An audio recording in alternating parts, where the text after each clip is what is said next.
महर्षि गौतम ऋषि जी ने न्याय दर्शन का प्रणयन किया है। इस न्याय दर्शन के ऊपर आचार्य उदयवीर शास्त्री जी का ये भाष्य है। इसमें कहा गया है कि 16 पदार्थ को जानने से मोक्ष की प्राप्ति होती है। उस 16 पदार्थों में सबसे पहला जो पदार्थ है वो है प्रमाण। प्रमाण के पश्चात प्रमेय, फिर संशय, फिर प्रयोजन, दृष्टांत, सिद्धांत, अवयव, तर्क, निर्णय, वाद, जल्प, वितंडा, हेत्वाभास, छल, जाति और निग्रह स्थान। ये 16 पदार्थ हैं। इन 16 पदार्थों के जानने से कहते हैं कि मोक्ष की प्राप्ति होती है। तो इसमें से हमने अभी सबसे पहला जो प्रमाण है उस प्रमाण के संबंध में जाना है कि प्रमाण 4 प्रकार के हैं: प्रत्यक्ष, अनुमान, उपमान और शब्द। इसके पश्चात प्रमेय है, और प्रमेय के बारे में इसमें लिखा कि प्रमेय 12 हैं, और उस 12 प्रमेयों में पहला जो प्रमेय है वो आत्मा है। तो हमने आत्मा के साथ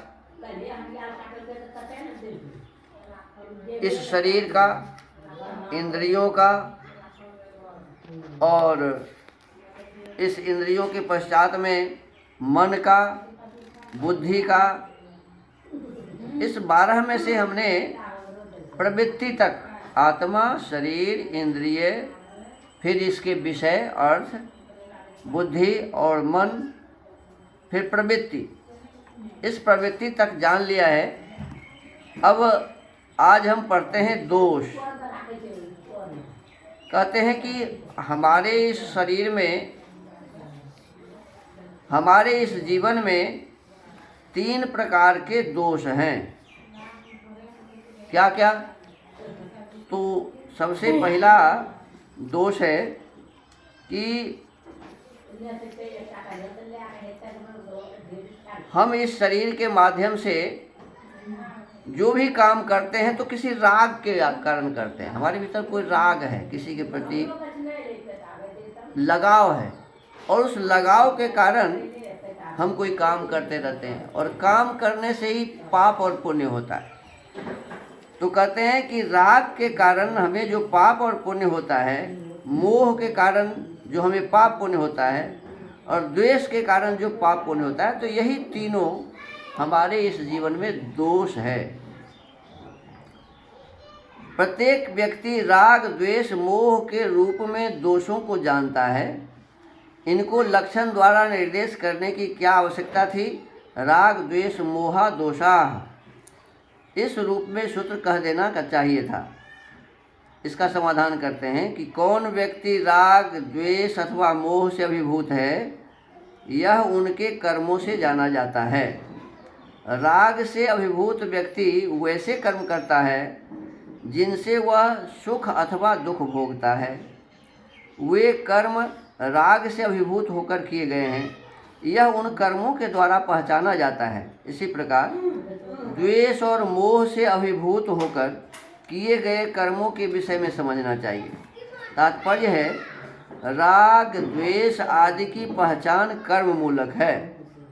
इसी कारण ने कर्म, क्रिया, प्रवृत्ति के हेतु रूप में इनका निर्देशन किया है। यदि केवल नाम लेकर राग आदि दोष कह दिए जाते तो प्रवृत्ति और राग आदि का कार्य कारण भाव अभिव्यक्त न होता, जिससे अपेक्षित बात कहने से रह जाती, वह कथन न्यून होता। अतः सूत्र का उक्त रूप में निर्देशन सर्वथा उपयुक्त व पूर्ण है। अब आगे प्रेत्य भाव का लक्षण लिखते हैं कि प्रेत्य भाव क्या है। ये भी एक प्रमेय है।